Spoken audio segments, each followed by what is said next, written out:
Welcome to Flirting with Bitcoin. I'm your host, Mandana Yousefi, and this is my boo. Ian Reese.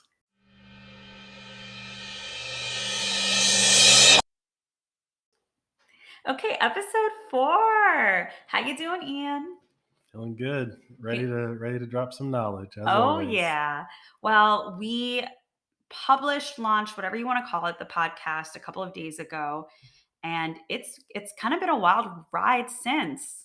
There's a good number of you guys that are just ready to give Ian all of your money and have him manage it for you, which is not the intention at all of our show. You know, the feedback that I got from my circle was a little different than yours. A lot of people in my circle are pretty much, they're not 100% into the Bitcoin game. They're technologically savvy, so they understand the technology side of things. But even from their perspective, a lot of the feedback was just like, oh, I never thought of it like that. Or that's a really good way to like simplify this. And so that was really good feedback for me, that even my technical friends were still like, oh, this sounds good. Like I would listen to this. Like this morning, this guy that I knew from like, I want to say like 10 years ago, when I was doing one of my startups, my first startup, he just randomly messaged me on Twitter. Hey man, I listened to your podcast. The memories of like how I knew him like started coming up, and it was just like a person from 10 years ago is also a person that is interested in Bitcoin. Like there's a group of people that I know, and so it was kind of like shooting off a flare to be like, hey, like if you've heard me and you know who I am and I'm talking about Bitcoin now, maybe you should listen. I'm just really excited for us to be able to have these conversations and educate people, but I don't want it to stop there. I don't want you guys to just feel like this is a one-sided thing. The feedback loop is really important because the goal is for us to design almost a course on how to understand this stuff, whether or not you want to get into it, right? Like how to understand this stuff and apply it to other things that are happening around you. So, with that said, I've made Twitter, TikTok, and Instagram accounts. We're going to post clips. Please do jump in on the Bitcoin banter so that we know what you think, and together we can keep flirting with Bitcoin.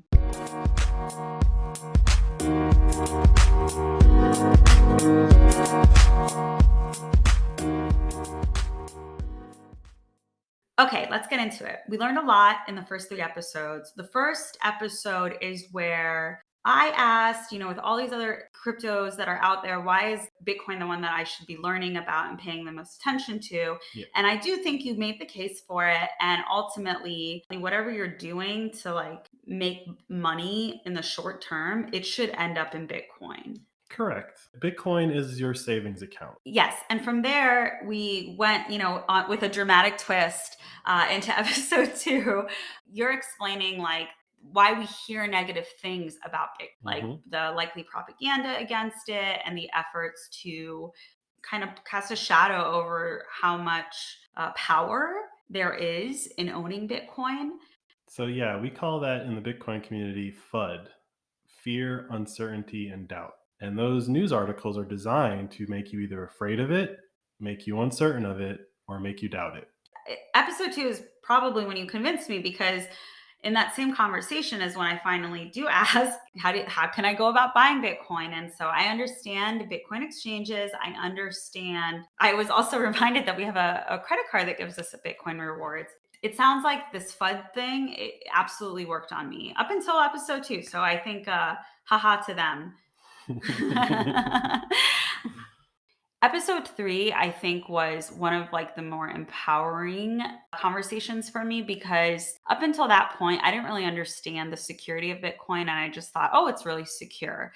But there are a lot of other women in my life who are in the similar situation as me. They're married to somebody who is really into Bitcoin and crypto, and they understand all of it. And they've tried to talk to them about it. It just hasn't clicked. They've kind of just fell back and been like, he's got it covered, I think. And it's not to say that they're not smart, intelligent people. They're just busy and are worrying about a million other things. Yeah, there's such an urgency that I feel with that message. There's also situations where women can be vulnerable and, they don't have access to and the wealth is being hid from them. And I think we're at a really important point where Bitcoin is a very real thing. And even if you think it's not going to last, if your partner has a lot of wealth in Bitcoin, I don't feel like they're protected. If something happened and there was a divorce, they would likely get away with. Yeah. The odds of them storing it in a way that's including the significant other is very low because those services just came out to the masses last year. Like you're just ahead of the curve. Right, and I'm trying to help other people out because this is real money. This is real money. Like, I think This is real wealth. this is real wealth. Yes. If you think about it, like there's a lot of shady stuff that goes on now with like spouses hiding wealth from one another without Bitcoin. Bitcoin just makes it orders of magnitude easier. Okay, Mr. Reese, here's the question. Where does Bitcoin come from? Bitcoin is mined. You've probably heard the term Bitcoin mining. The Is it called Bitcoin mining because our currency used to be based in gold? Yes. So the idea is that our currency will be based in Bitcoin. So you are mining now for Bitcoin instead of gold. Technically, it's really more the reverse, which is to make people understand how it worked. They related it to how system used to work, which was you would dig gold out of the ground, you would take it to somebody, they would verify its purity, and then, you could exchange it for dollars. Can I make it poetic? There's an elegance to Bitcoin that I'm uncovering. Yes, once you get it, you start to see all these other things that it does, and it does well, and it is a very honest system. And honest systems are something that we are definitely have a lack for right now. Like every system, every other computer system in the world is pretty much controlled by somebody and can arbitrarily change the rules on you. A systems administrator. There's someone that's got exactly. There's someone that has a Yeah. password and they can log in and delete your account, or they can log in and, like Bitcoin, no one's in control. So it's all based on trust, but you don't trust the individuals, you trust Bitcoin. So with Bitcoin mining, every 10 minutes, new Bitcoin is born into the world, if you want to call it that. If you don't want to call it mining, right? Like new Bitcoin is created. Yeah, let's say born. Let's make it spiritual. Sure, new Bitcoin is born. We've talked about how there's only 21 million coins, like there's only 21 million Bitcoin. That's technically not true. Currently, we have about 18 million, maybe 19 million, somewhere in there, Bitcoin. And every 10 minutes, new Bitcoin is produced, and eventually we will reach 21 million. How many? 6.2 Bitcoin are produced. And how much money is that right now in US dollars? It's like $200,000 to $250,000. So how long is it going to take to get to 21 million? 2140, the year 2140. Wait, why would it take that long? That doesn't add up. Well, right. Okay. So one of the beauties of Bitcoin is that it's math. One of the concepts in Bitcoin that, here's some new Bitcoin lingo for you, is called the halving, as in chop in half, the halving. The halving, that's so dramatic.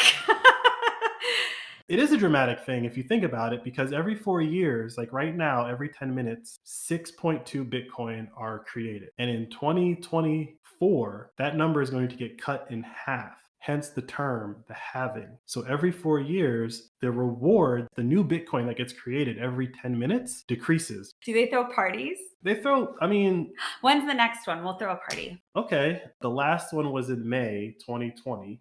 So the next one will be in 2024. Okay, we're going to throw a party. Everyone's invited.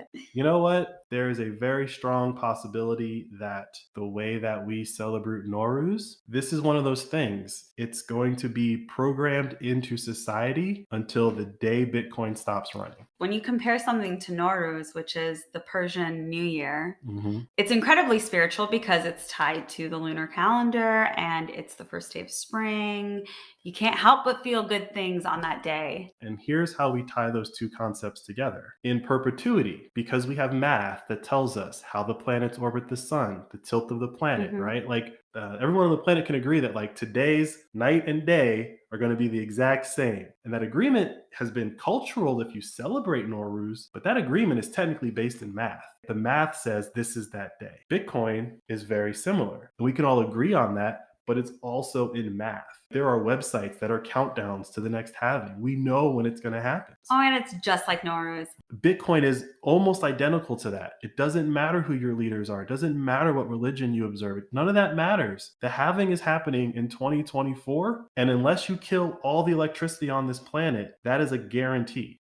It seems like that makes Bitcoin the no-brainer. At this point, now that it's been around for over 10 years and it's only going up. Bitcoin on a long enough timeline is going up. But whatever time horizon you pick, 1, 5, 10 years, there will be periods in there where it goes down, right? This isn't a straight line up. Hmm. But when it comes to the halving, because the subsidy is getting cut in half, that 6 Bitcoin is going to get cut down to 3, assuming everything stays the same, like no new people come into the Bitcoin market. Everybody who has their Bitcoin on auto buy just keeps buying. The supply is being decreased. So by definition, same demand, less supply, the price should increase. Why? I don't think this is public knowledge. It is. Is it?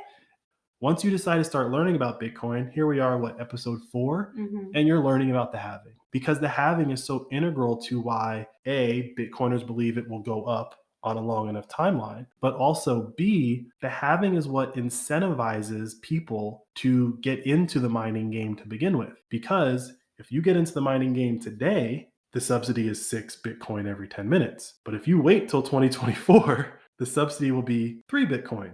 It's too late for us to get into the game, though, because you've mined when you were just one computer. The reason why you can't run it on your laptop anymore is not because the Bitcoin network got so unwieldy that you needed more powerful computers. That's not why. Someone sat down and made a computer specifically for mining Bitcoin. And is that what made Bitcoin more expensive? That is part of the equation of why Bitcoin is increasing in value, because it is this positive competition system. I'm trying to find the cheapest energy, the most efficient processors, the most efficient system, so that I have a greater chance of winning every 10 minutes. And so right now, almost all of no one's mining on their laptop anymore. The people who are mining right now are using up a lot of energy. But that energy is not being wasted. Every 10 minutes, 6 Bitcoin are created. When everybody was running it on their laptops, those were low energy usage computers. But as we started building more custom built computers, those computers took up more and more energy, but you get more guesses. The amount of energy that's used every 10 minutes roughly equates to what those 6 Bitcoin are worth. So in a way, Bitcoin is creating this like pricing mechanism for energy.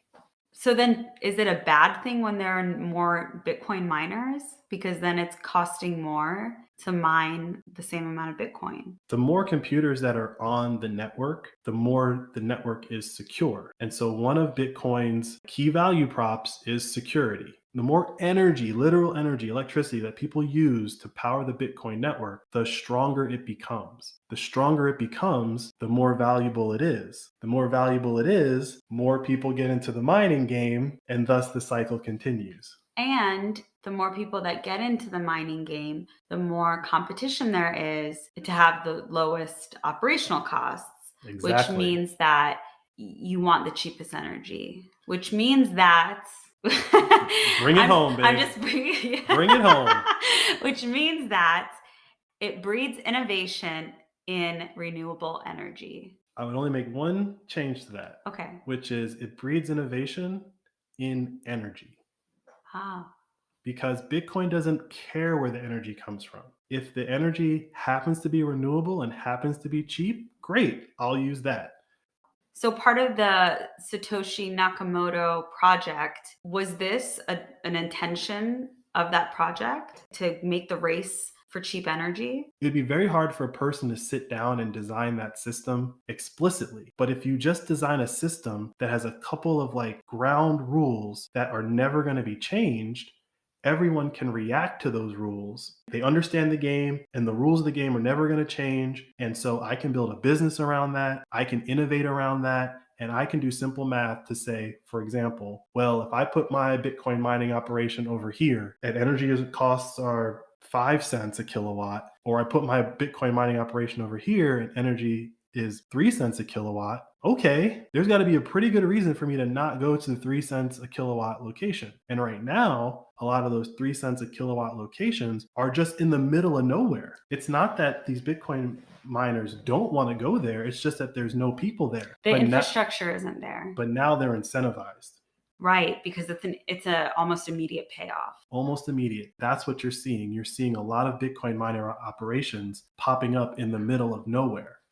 So right now, how much energy does it take to produce 6 Bitcoin? The Bitcoin subsidy is 6.2 Bitcoin, and currently 6.2 Bitcoin is worth $250,000 plus or minus. So if you're a Oh. Bitcoin miner, you wouldn't be in that business if you couldn't sell your Bitcoin to at least get back what you paid to produce it. The price of Bitcoin is around about the price of the energy that it costs to produce that particular block of Bitcoin every 10 minutes. So we're using about $250,000 every 10 minutes of energy. Okay, so you said block, and I feel like we've both been avoiding this subject. Can you what do I need to know about the blockchain to understand Bitcoin and understand Bitcoin mining? From the original day that Bitcoin, the project started up, we can go back and look at every transaction that's ever existed. It's all public. It's all public. Because it's all public, you can audit that entire history. So when you have the ability to audit the entire history of every transaction of Bitcoin, everyone can rest assured that within this 10-minute block, you own yours, I own mine because of the previous block. And so with blockchain, all it does is it's a storage mechanism for storing all those transactions. If that's all I need to know, I'm good. I feel like blockchain is one of those things that has like really pushed people off from trying to understand Bitcoin, but you don't need to understand blockchain to understand Bitcoin. Baby, that's music to my ears. Yeah, I mean like the blockchain technology is like the last thing I learned about Bitcoin. It's like you don't know how your cell phone works or you don't know how your car works, but you get in it and it drives. You turn it on, you make a call, it works. The blockchain technology isn't what makes Bitcoin this indestructible system, right? It's the mining. Yeah, it is the distributed computing network that makes it indestructible. We have a computer upstairs that's part of that network. And so if you wanted to kill Bitcoin, you'd have to kill every computer in the world that's running Bitcoin, including ours. But we're not mining. So when I said you could audit the blockchain, the computer upstairs that we're running is auditing the blockchain. And you said it doesn't use up a lot of electricity. It uses up less electricity than any appliance in the house. Right, so I'm good with it. I was good with it before I really understood what Bitcoin was. So what I'm hearing you say is that Bitcoin is too big to fail. At this point, 2022, it is too big to fail. Ooh, too big to fail. Well, okay. I feel like in the dating process, I now understand what Bitcoin does for a living. Like I understand how it affords its lavish lifestyle. So it's, so far so good. But that's enough dating for now. I want to get online and I want to chat with my friends about this Bitcoin that I'm getting to know. So remember, get on our social, share our clips, jump in on the Bitcoin banter, and let's all keep flirting with Bitcoin.